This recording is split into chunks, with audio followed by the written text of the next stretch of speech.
Beredar video di media sosial menunjukkan gerombolan wanita menginjak baliho bergambar wajah Menteri Agama Yakut Khalil Qaumas. Rekamannya juga diunggah akun Instagram @terangmedia pada Sabtu 26 Februari 2022. Dalam keterangan unggahan disebutkan para ukti menginjak baliho yang terdapat gambar Menak di halaman kantor Kemenak, Karawang pada Jumat 25 Februari 2022. Wanita berhijab yang didominasi seragam berwarna hitam tersebut ramai-ramai menginjak baliho. Bahkan mereka mengacungkan jari tengah ke poster bergambar Menak. Diduga tindakan ini dilakukan warga lantaran sebelumnya Menteri Jokowi itu menyamakan suara azan dengan gonggongan anjing.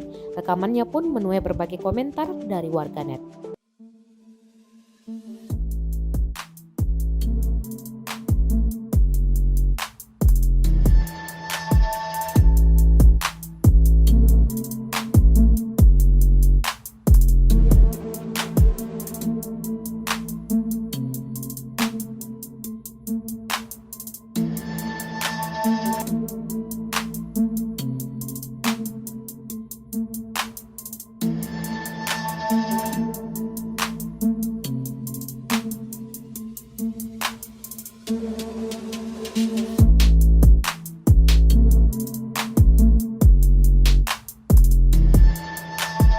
Terima kasih sudah nonton.